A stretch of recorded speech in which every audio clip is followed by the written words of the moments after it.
Hello, my friends, and welcome back to the Brightworks and another top-level match of Beyond All Reason. Today, what I've got for you is a match that was recently played on Thermal Shock. Now, for those of you that didn't know, this map, it's had a couple of changes over its lifetime. There is a variant that the lava rose and fell on. There is a variant that is static. It's a map that is beloved by a lot of people because it's a map that's balanced in a very dynamic way. It leads to some really cool stuff. So I'm excited to see exactly what happens today on this match. Spawning here is our blue team leader, is a Cortex commander, is none other than the mighty Giraffes himself.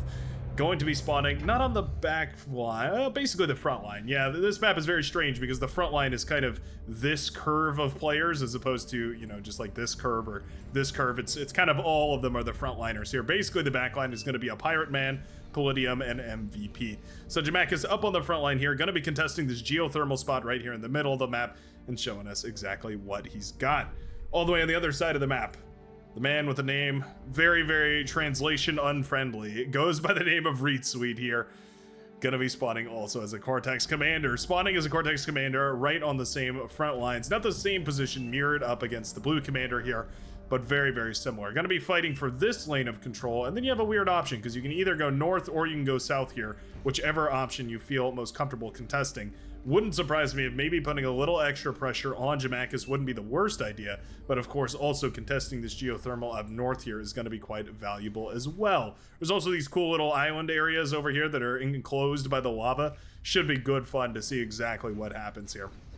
Southern side of the map going to be contested by Cobram19 going up against Yazante, as well as Malsi and Humblegar going to be fighting against each other here as the lavender and green commanders versus the orange and hot pink. Should be a good old-fashioned brawl. Now there's some valuable metal extractors here as well, a 2.8 that's right split down right in the middle of all these teams right here, so this 2.8 is very valuable. There's also this high ground here, which is interesting because I've seen this be used for run-bys quite frequently on this map. Definitely leads to some cheeky positions. There's a lot of ramps right here that lead into the back lines, areas where you could take advantage of flanking to get a huge advantage on the map if you manage to get your units into that position. It's going to be very important that a Pirate Man as well as Cage manage to hold on to those spots and make sure that units don't leak into their team's backline. They've definitely got a really important role to play. Already a fighter has spotted a transport. Ooh, just barely that transport managed to squeak by the fighter, just basically based on pure luck alone. Hans Joachim doesn't get blasted out of the sky here in a very, very close call. Meanwhile, Reetsweet is going to transport the commander around over to this northern island over here, trying to contest all of this. We do have Cohen also moving the commander forward. Everybody transporting their commanders around, trying to lock down as much of this as possible. Commander sacrifice over on the backline right here. Feels a little early for a commander sack. Yeah, we don't even have any constructors on the field. My goodness. Very, very early commander sack here. Usually we see that around the 4 or 5 minute mark, but we hadn't even spent all our metal here as the Seafoam Green commander. Maybe we're planning on sending it somewhere? Well, we're going to send it to the team, I guess, as we overflow tons and tons of that metal. Maybe misunderstanding exactly why people sacrifice their commanders and what the ideal point to sacrifice a commander is. Sort of repeating the motions, but not necessarily understanding the fundamentals here. The idea being you reclaim your commander once you are ready to make that T3 transition here. Palladium jumping the gun just ever so slightly. Hans Joachim has effectively trapped Reetsweet on this island here. Reetsweet just going to double down and go ahead and build the bot lab. I'm surprised to see that. I wondered if maybe we would just transport the commander around, sort of do a reverse pincher maneuver and just end up on this side of the Cyan commander, cutting them off from reinforcements. But apparently we're just going to fight the good fight here on this choke point, try and push through Hans Joachim, the brute force method, see what we can get done. Jamak went directly into the rocket bots. A high-level move, understanding that if the Maroon Commander is going to push forward right here, if they're going to be aggressive, then the rocket bots are going to be necessary, so we can skip the grunts, or at least the majority of the grunts, and just go straight into those rocket-hurling bad boys, the aggravators, firing away their twin rocket projectiles. They only fire one rocket projectile, truly. Yeah, they'll be great for blasting those static defense, as well as once the vehicles start to mount, once the medium tanks come out and all that sort of stuff. Certainly having an advantage here by just keeping a bunch of these rocket bots alive will eventually translate to more and more pressure on the line right here, and it's going to be more and more difficult for Maparas to hold on. I think we need Janus. I think Janus are going to be the solution to solve the Rocketeer problem, or the Cortex Rocketeers, the aggravators on the front line. Couple of good juicy Janus connections, especially against the commander as well, and you'll eventually find yourself in a pretty good spot. Right now, though, yep, the aggravators applying way too much pressure for the Maroon commander to handle right here. And just like that, Jamekas has slowly, steadily captured this middle section of the map. I wouldn't say officially captured until all these metal extractors are claimed, but certainly for the time being, it's looking like control is going to be well in the hands of the blue commander. MVP transporting down to the southern side over here, highlighting the attack path right now, which I think is a great idea. Sending units along this attack path to try and do some damage, again, going to be very useful. Cobra 19 trying to deny this 2.8 metal extractor to these two green commanders working in tandem right now as the medium tanks continue to apply pressure. Everyone trying to push a little bit harder on their lane. Humblegar has a huge opportunity here. If we continue to apply pressure in this lane, Malsi actually doesn't have very many units on the field. Yeah, if we just keep pushing forward right now, I think Humblegar has the opportunity to push in and do quite a bit of damage. At the very least, doing some damage to the green base over here. If we had a couple of blitzes, I think we could probably go for an aggression. We don't, though. This force is not very mobile, so it has to be very slow. If we build some blitzes, if we build some medium tanks, sending them through and taking down the green base over here for Azante wouldn't be the worst idea, but of course, shutting down Malsi is going to be quite comfortable right now for Humblegar as well. Janus fires away, misses its shot. A little too slow on the draw there. That Janus should have more opportunities here, though, as more and more medium tanks are coming out. Blasting down those medium tanks is basically exactly what those Janus are built for. There we go. Juicy connections right there as a bunch of those missiles connect with the the blitz tanks right here. Very nicely done. Malsi in a very tricky situation now. Needs to stop building build power and just focus on building sturdier units. Medium tanks would be the ideal solution here. Commander in a little bit of trouble too, because it only takes a couple of Janus rockets to really shake a commander's core. Great sweet. Continuing to apply pressure here. We do have the build power. We do have the units on the front. We have the aggravators marching forward. Commander moves forward, probably to D-gun here, I'm imagining. It would be beneficial to the red commander to remove those obstacles so the Rocketeers don't accidentally collide with them.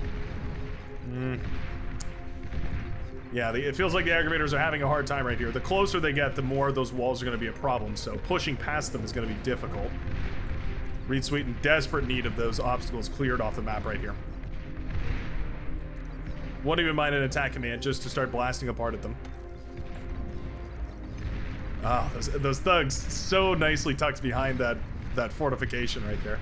I love this for Hans Joachim. This really does look quite nice.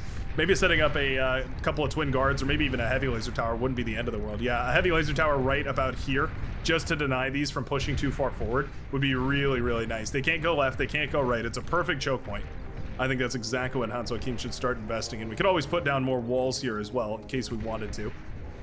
Never a bad idea to refortify your defenses if they're working already. Tank ball is slowly building, but Jamekas has just been continually capitalizing on this advantage here. We've got most of the metal extractors locked down. One of them has been run by over here, but it will eventually be rebuilt.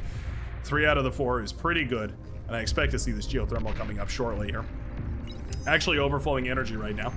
Pirate Man transporting around as well, trying to capture everything, and for the time being, the blue team has a wonderful advantage. The red team does have control over the southern side of the map, so holding on to that will eventually balance things out, but for the time being, yeah, the advantage the blue team has right now is pressing. Agitator coming up right here for Reed Sweet. Always a desperate time when you start to see agitators thrown up. Feels like a desperation move. And I can't help but wonder if transporting the commander wouldn't be the right move. Trying to drop it somewhere on this side to take out a lot of these defenses. Obviously, without proper scouting, it's really difficult to make that call. And this late into the game, it's hard to wonder if it's already too late. Hard not to wonder, that is. This base has been destroyed. Malsi effectively wiped out of the game at this point. Orange Commander paid for it with his life. That's Humblegar going down. But at the very least, eliminating all the competition from the lane means the Humblegar is going to very greedily go for a T2 transition. All right. Not the end of the world. This T2 lab is decaying right now. We need to be careful about that. Commander goes down on the left-hand side as well. That's the green commander falling. A couple of Janus missiles connected, and that's really all it takes. Every time those Janus connect, they blow away a huge chunk of the army. Just like that. A missile truck there, a medium tank here. Slowly but surely changing the tide of this battle. Oh, and would you look at that? Reed Sweet has tapped out of the game. The orange commander the orange commander taking all of the position for the red commander. Kind of a weird player to take control of all of this. I would have imagined maybe the maroon commander, maybe the pink commander, either one of those. kind of on the same lane here. Maybe Sweet Sacrifice as well is about to kick into that T2 transition. Maybe handing those units off to them so they can get the T2 up and running quicker, and then, of course, continue pushing forward. Wouldn't be the worst idea.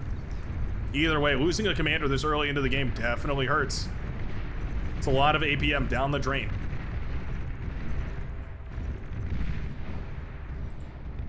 Aggravators, Rocketeers, pardon me, trying to fire away here.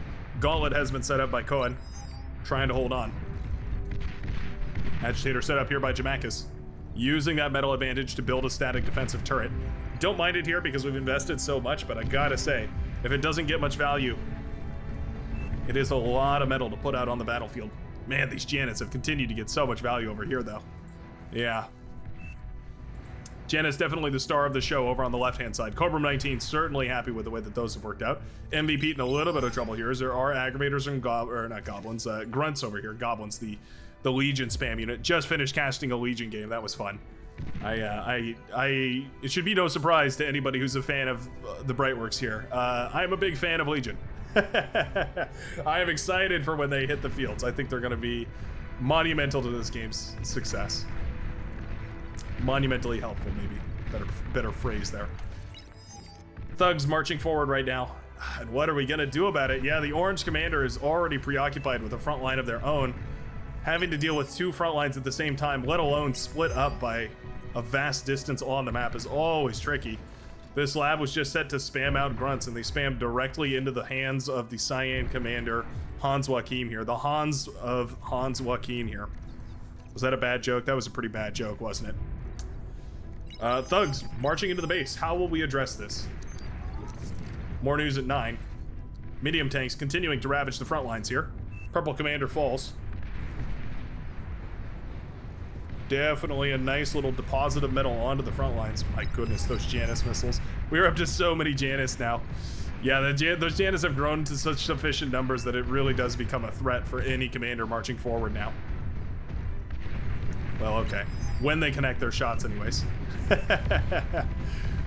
Always tricky, because if you overcommit and you don't have enough forces to jump on top of the Janus, you find yourself losing one battle immediately and a second battle shortly thereafter. It can be really, really difficult to make that call. Those Janus, oh my goodness, so much damage on the front line.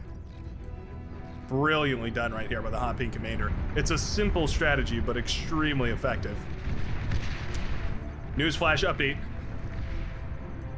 Bombers have been shut down. Very, very nice. Not the side of the map that I think the yellow player was looking to have those bombers die on. Thugs continually pushed forward and ravaged the once red, now orange base, forcing a retreat of forces right here from Crouching Tiger. His hidden technique is losing the base and all its metal extractors. Thugs happy to blast apart wind turbines, metal extractors, you name it in the backline. More than sufficient damage to destroy those economies, constructors, units, and all the rest of it. Jamakis marching forward confidently.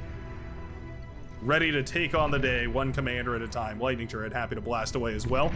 All the units that were contesting the blue commander have been routed in a different pathway over here. Gonna try and sneak around the side. Not a bad idea, except that we're APM stalling. Insanity needs to send the units forward. Oh no. The units had one opportunity, one chance. They did not capture it. Jamakis has gotten back into position, all balled up. Oh no, and a killer D-gun wipes those units off the face of the earth. And down they go. Thousands of metal worth of T1 Blitz tanks completely obliterated by 3 D-guns, 1,500 energy. And just like that, the red team is in a terrible, terrible position. Yeah. We're gonna have to have some sort of incredible play. Those bombers were the comeback mechanic that I think we were hoping for. And those got wiped out by an aggressive air pull from the purple commander. What on earth is the red team gonna be able to do to come back into this game? We need some sort of killer play right now. We've got a T2 vehicle lab coming up right now for Cobra 19, who does actually have quite a lot of metal in the bank, so Not the worst idea here. Of course, you can reclaim your T1 lab to get a little extra boost. I would say once you have about 1700 metal with your production and then also reclaiming your labs and all that, you're pretty much set to go for T2. Meanwhile, this Maroon army didn't stop. It continued marching forward right here, and the Cyan commander sort of retreated off this front line once capturing it, which is understandable, right? Not worth producing any more units out of this lab once you've already won this lane, but of course, now that there's units here, I'm sure Hans Joachim would be a little bit happier if there was potentially some sort of production up and running. Yeah. Flame turret gonna come up over here. Not the end of the world because we do have siege units. These are, in fact, all siege units. We've got only siege units with no assault here. 2 fiends solves this issue quite nicely. Or maybe 2 welders, or a couple sprinter, or basically anything would solve this issue quite nicely here. Yeah, nice aggression right here. Good map awareness from the red team, realizing, hey, wait a second, there's a glaring opening right now that we can take advantage of. Shell Shocker is going to move forward. The Dragon's Maw reveals itself. Nicely done. Dragon's Maw in kind of an unfortunate position here. You're actually unable to fire over this hill right there. That's unfortunate. Rutro team, cries out Jamakis. Geothermal is certainly going to be the target here. With those Shell Shocker shells landing on top of it, should be no issues whatsoever. Boom goes the Geothermal. Softens up a whole bunch of this stuff. Shurikens also to paralyze this Dragon's Maw right here. Always lovely. Anything to try and equalize this battle will certainly be well worth it. We need to take that Maw down. There we go. Maw does fall. And just like that, 2 blue controlled sections of the map, 3 blue controlled sections of the map have completely swapped sides. Meanwhile, aggression on the southern side hasn't been soft either. Janna's continuing to push forward. We got Mauser in the aggression group. Okay. We're looking to do some damage on the southern side. Well, I was saying we were looking for a miracle, and here it is. Cobram 19 continuing to push forward right now. The orange forces have also mounted an offensive. Not a whole lot to hold on right now. Just like that, Cobram 19 has all the room in the world to continue maneuvering. Our green player has left the match. Hans Joachim accepting the burdens of the front line here. Also jointly accepting the burdens of Mausers in the back line. Never comfortable. There we go. Grunts and Fiends fighting against each other. Oh, a car alarm is going off. Wonderful. Grunts and Fiends fighting in tandem with each other here. They really do complement each other quite nicely. The Grunts with a sort of single target damage type, and the Fiends with much more AoE. Honestly, the Fiends are just stupendous, and the Grunts are decent. It's you know, it's the toppings on top of the frosting on top of the cake. That's what the Grunt is. The Fiend is the frosting, but the Grunt is the topping. That was a really complex analogy. I hope that made sense. Anyways, Hans Joachim over here holding this line now. This was originally, of course, the green commander, but now it's all been passed over to the, Cyan. I wonder if maybe handing this base off to, for instance, the Seafoam green commander. Wouldn't be the worst idea. I'm a little bit shell-shocked right here looking back in this base and seeing 6 T1 solar panels, a handful of advanced solar panels. What is that? 11 advanced solar panels. We're going into fusion reactors, then into advanced fusion reactors. Like, we've got all the components here. This is the right eco-scaling order. It's just that we've done it without eating any of the rest of it. If we eat up all these T1 solar panels, for instance, we could get ourselves a nice cool 1,000 metal or so, which is always nice. And then we can use that to finish the fusion reactor. And then if we finish the fusion reactor, we don't really need these advanced solars anymore. We can eat all those and finish an APHIS. Yeah, the scaling could be about 3 times as fast right now if we ate up all of these T1 energy producers here. But anyways, I digress. Cohen marching forward right now, securing themselves a nice little expansion, planning to plop down another gauntlet. No plans to eat this one, though, of course. Always worth keeping your gauntlets around until the late game. Not. Yeah, we're headed into a weird situation here where everybody is dead. All the front lines have died. Everyone is just gearing up for T2, but nobody wants to be aggressive right now and risk losing their actual units. There we go. Some Sheldon moving forward right now. Definitely going to be efficient enough to warrant pushing into this base right now. Dragon's Maw, pop-up turret, going to be destroyed. We have the Agitator under fire here as well. Grunts providing, more than anything, a steady state of vision right now for those Sheldon to fire away. And just like that, the blue player loses some of their more expensive T1 static defense. Not the end of the world, of course, but uncomfortable to know that there's the threat of this mini Sheldon coming forward. We need some sumos or some fiends, something to blast apart this army. I think actually if we'd sent all this forward, we might have been able to do some damage. Advanced geothermal comes up right here. That's what we're waiting on, Jamachus, the royal we. Oh no. Oh no. Beautiful chain reaction, shakes every single piece of the thousands and thousands of T1 energy production in the base of the Seafoam Green Commander. All of the E converters, the explosive E converters, chain reacted next to the solar panels. Oh my goodness. Well, a valuable lesson was just learned right here by Palladium. Is it yeah, Palladium. As to exactly why the E converters are supposed to go away from all the solar panels and whatnot. Lightning tanks doing a great job blasting apart this fusion reactor. Got their little anti-air rocket too, so they're doing a decent job against the Wasp, which actually can't really keep up with them, interestingly. There we go. Yeah, Wasp gets shot out of the sky too. Not bad. Wow, the red team's actually doing this. What a crazy advantage the blue team had this entire game. And with a little bit of aggression on the southern side, just catching them during the middle of a T2 transition, managing to kill a couple of commanders and just putting on extra pressure with the units. Managing to bring this game all the way back around. Suddenly we find ourselves basically neck and neck. Virtually no difference in economy, save for who can reclaim more off the front lines. Cobram 19 though, expanding with the constructors, lovely stuff. Expanding with the constructors is paramount to success. If you can manage to keep expanding constantly, you'll find yourself in a really great position. Sending some units down south to clear this area would be wonderful as well, because of course this opens up such a beautiful opportunity path directly into the enemy's backline. Wouldn't mind seeing a little bit more committal from the, a little bit more commitment from the red team on the southern side there, just for that sake. Pop-up lightning turret's not going to be the end of the world. Fiend's going to be decent counter too. Maybe I spoke too soon. Yeah, Fiend's shutting down the lightning turrets actually. I figured the lightning turrets would do better than that, but I guess they're pretty squishy when they're outside their little shelled area, when they're not tucked into their little bunker mode. They're definitely pretty soft in the shell.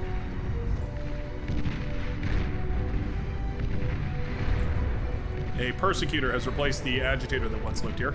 Obviously quite a bit more threatening, the Persecutor.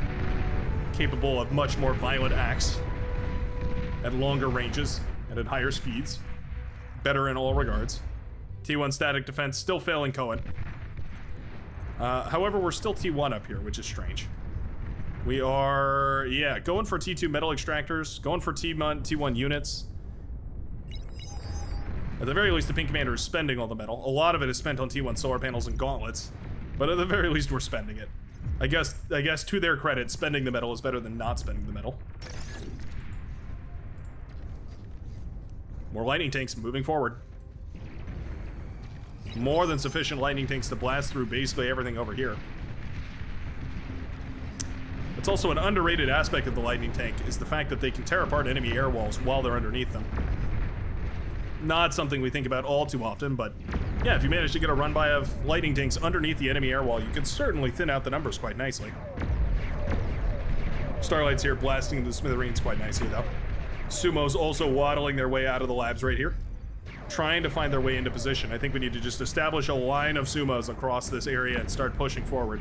Big old Sheldon ball wouldn't be the worst idea either. We do have gunships blasting away these LLTs over here finally. That's good to see. Glad that this is finally being dealt with. Obviously, when you're dealing with 100 things on the map, it can be difficult to avoid the blinders, right? And start focusing on other things like this. But little expansions like that are definitely the way to come back into a game like this. The red team actually with an advantage at this point. Yeah, doing enough damage that they actually managed to claw back into this one. We have Twitchers being mass-produced right here. I'd love to see these going around building metal extractors. I feel like it's a really valuable use of their time. One of the things that those combat engineers are most capable with is, of course, building those metal extractors. Butlers actually can do the same thing, ironically. They're not a combat engineer, but similar to combat engineers, they can build metal extractors, which is quite useful. You can see these guys can run around building metal extractors as well as butlers. Starlight's without power.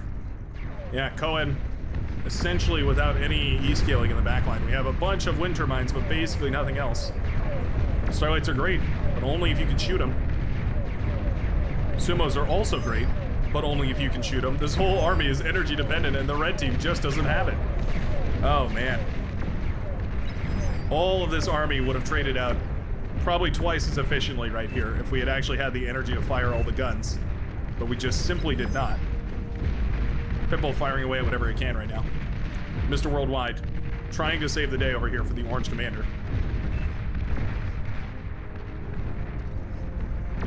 Starlight's effectively the perfect siege weapon to counteract Pitbulls, though, so not finding much value there.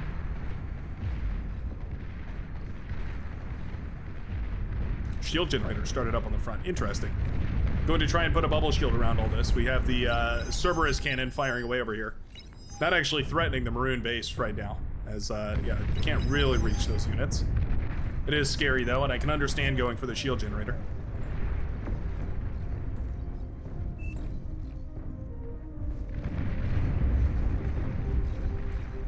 Where is the eco-scaling is the question. Who is going to be going ahead and going for some crazy eco-scaling to try and get this game into a win condition state? Right now, it looks like it's going to be Sweet Sacrifice, who's got an APHIS up and running, and we're going for some advanced energy converters as well. Maybe we're abandoning that idea. The Brown Commander also going for some advanced energy converters. We don't have any fusion reactor, or we do have a single fusion reactor here. All right. If we go ahead and eat up these solar panels and start pumping out more and more fusion reactors, I think probably we could get ourselves into a nice T2 economy at this point. Feels like everybody is kind of thinking about going for a T2 economy, but nobody quite sure if they can afford it. The sumos without power look a lot more menacing than they actually are. Waddling towards you, little do you know, the guns are actually uncharged. A Pulsar is actually coming up right now. Interesting decision. Pulsar versus Rattlesnake is an interesting decision to have to make on the front lines, because of course the Pulsar is excellent single target damage, so if you feel that your enemy is going to be going for instance, T3 units, the Pulsar is the way to go. If they're going to be going for a spam of units, or T2 units, the Rattlesnake is definitely far superior. I will say the major advantage, though, of this Pulsar is the fact that it can fire away at these Starlight very efficiently. Yeah, just like that. One Starlight down, plenty more to go where that came from. Oh. Well, it had the appropriate target and then it lost it. The radar jammer bot being extremely instrumental here. Yeah, you can see no vision over here. No line of sight radius, no radar detection because we've got that radar jammer.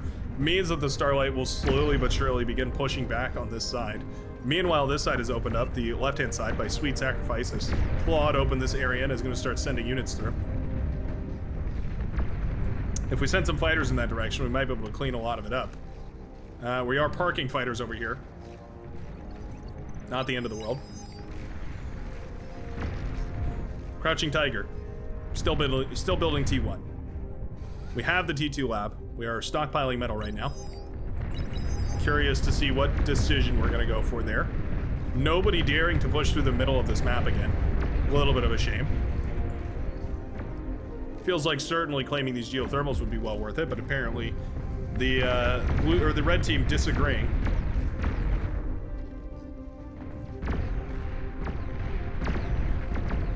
Starlight blasting away at whatever it can here for the hot pink player. If my math is correct, that's about a whole lot of Starlights right there for the powder blue commander and 0 Starlights for the hot pink commander now. The math is certainly in the favor of the powder blue commander Cohen. I like this slow push. This is looking pretty solid. Couple of welders, couple of fiends, anything in the front as just a little bit of anti-spam protection would be ideal. But nobody's gone for spam, which is another obvious counter here. I guess if you don't have to counter the spam, you don't need units to counter the spam. Sounds obvious, but not typically the norm. Oh, nice fighter pull right there. Really nice fighter pull right there. A bunch of those fighters jumping on top of all those gunships. Yeah, that was about 6 or 7 wasps falling out of the sky right there for the yellow commander. Definitely well worth it. Fighters still fighting each other in the air. Trying to trade out as best they can. Shurikens jumping on top of things as well. Oh no. Starlights do pop quite brilliantly when they die. The one Starlight who could. Firing back against the, against the forces in powder blue.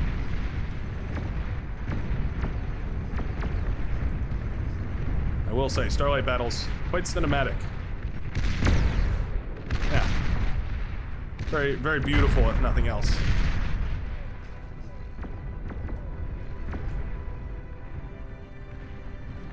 I do love a good Starlight Battle. Always fun to watch and see what they can do. A Starlight slow push can also be very difficult to stop, right? Because you need very specific tools in order to do it.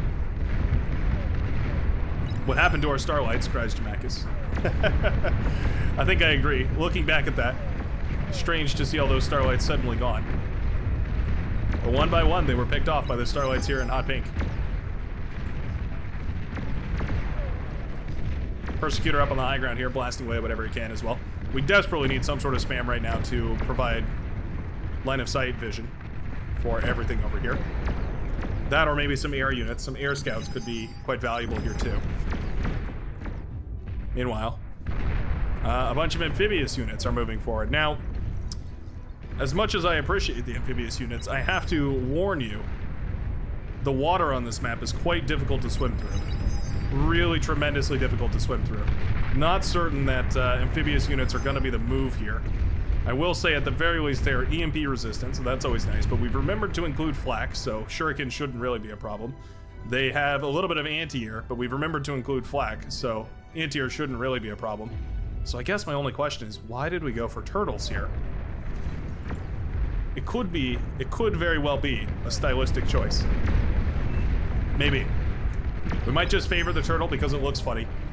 It looks adorable. And that's fair enough. It really is. Wow. That Starlight over here having a field day. Hey, you know what? The turtles push through.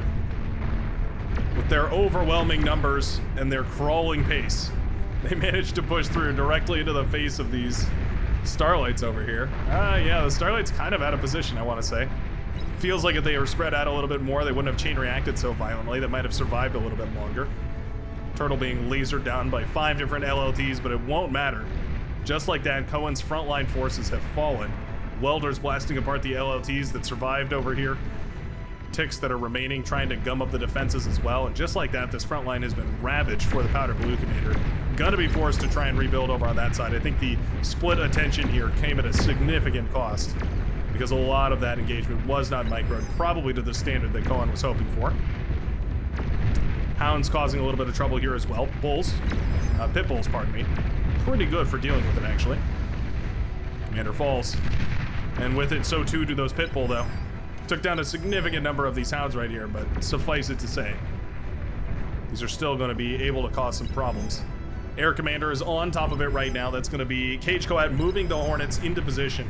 The Wasps, pardon me, into position to try and do a little bit more damage over here. Air Scout going across the map as well. Pirate Man looking for an opportunity to end this. Do we have a nuclear option, I wonder? We do not. We have just got some bombers in reserve. All right. Checking out the enemy bases, looking for any potentially bombable areas. This frontline base for the Orange Commander Humble Guard could certainly be a bombable target. Likewise, over here, the Advanced Fusion Reactor. Commander for Cohen does go down on the northern side here as well. Bombers and fighters going to pull up in that direction, but they will be spotted. Yeah, I'm not sure if north is the direction we want to go right here for the Purple Commander.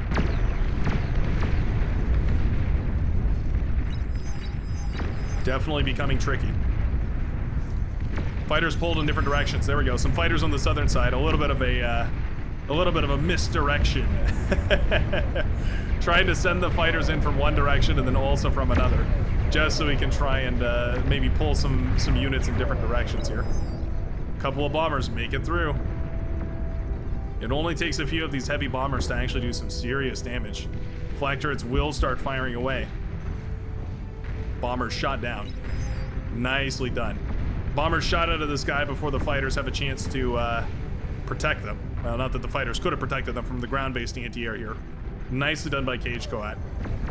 Oftentimes very difficult once you're an air player and you get shot out of the air to rebuild, because of course your air units are being blocked by an enemy air wall hovering above your base. And they're the only thing you have to rebuild. It can be quite tricky.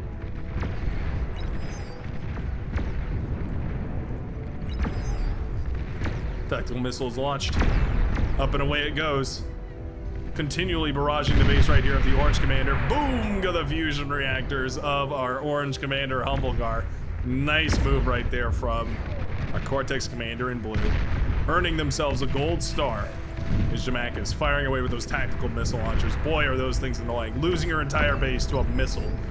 The only thing worse than that is losing it to a nuke. Oh no. Oh no. Well, that was kind of beautiful, wasn't it?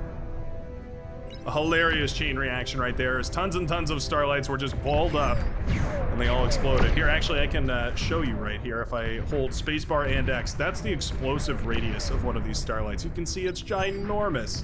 I mean, for a unit this size, it is only a T2 unit. That is a humongous explosive radius. Hound's moving forward right now, okay. Scorpion turret doing a decent job right here. Commander in position. Ooh, killer D-guns right there. Cleave apart this army in seafoam green. Very nicely done by Sweet Sacrifice, who may end up making the sweetest sacrifice of all here. Fat Boy firing away as well as a couple more hounds. Ooh, we need a cloak on that commander. It's trying to run away with its tail tucked between legs. It's having a really hard time right now.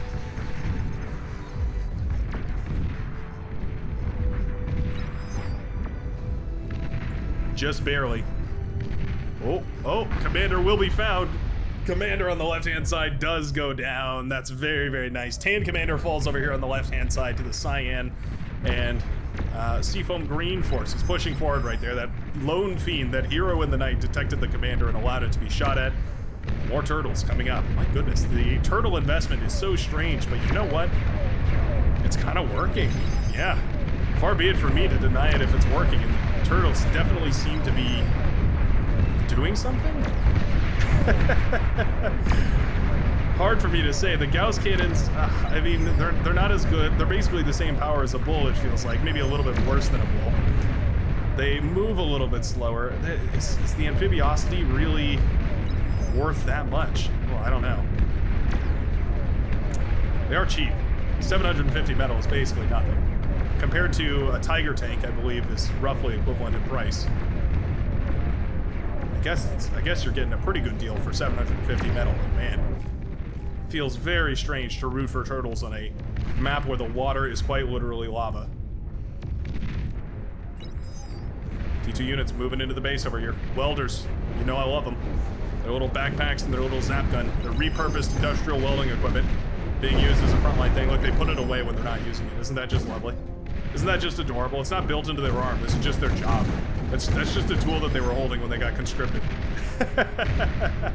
They were just told to bring their work backpack to to the enlistment office. Oh, don't worry about it. You've already got the tools for the job we're gonna put you in. Oh, cool. Are we like doing industrial welding for for the war effort? Nope. You're just gonna point it at the enemy. Fine by me. The real question is, if robots are building buildings out of metal, are they building buildings out of their own flesh? These are the important questions. The questions we need answered at least before launch. Certainly. It's important that these things get established before launch, otherwise we'll never know. We'll never be able to retcon it then. Welders pushing forward right now. The perfect counter to the T1 right here, although they're shaped poorly. If these welders were redistributed, if their surface area was put into a straighter line right here, they'd do quite a bit better. The E-converters go up in smoke right there. I believe that was an LRPC firing away. Yeah, we have the Basilica firing directly into the base of the blue commander. Welders eventually go down, but we are continually firing away over here. There's some aphises over on this side as well. Very dangerous. Those aphises pop. It takes all of the blue base with them. Lightning tanks trying their best. Mass Mammoth. Oh no. Mass Mammoth marching forward. 17,600 metal worth of Mammoth marching towards the blue base. No commanders in sight.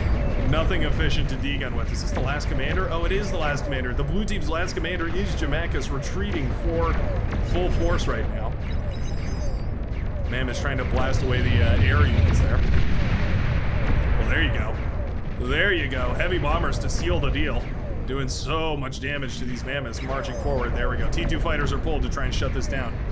If those bombers can connect maybe 2 or 3 more times, I think we can shut down all these mammoths, but it's going to be tricky with the Air Forces now lingering above the mammoth. Oh, and we're turning around. There we go. Keep moving. Keep moving and keep grooving. The Mammoth is a slow, oppressive force on the battlefield. Extremely, extremely powerful. Very slow. It has come to my attention that the Mammoth is actually the T3 killer for the Legion faction. Oh, Jamak is moving forward. Careful, Jamak, careful. Careful, Commander is discovered. Oh no. Commander is discovered and immediately targeted. Mammoth's blasted down and the red team manages to clutch the victory and secure the W in this crazy game of Beyond All Reason. My goodness, the Mammoth do it again. I was not expecting the Mammoth to be the ones to win that game right there. Jamak is bringing the Commander back in an act of desperation, and at the end of the day, it sealed the fate of the blue team, who lost by Commander victory above all else. They had the resources and they had every opportunity, but the red team kept fighting hard and managed to come back in this crazy game. What a wonderful one. Thanks a ton for watching. I sure appreciate it, and I sure hope you enjoyed it as well. Sure hope to see you in the very next one, and I hope you have a great rest of your day. Peace out.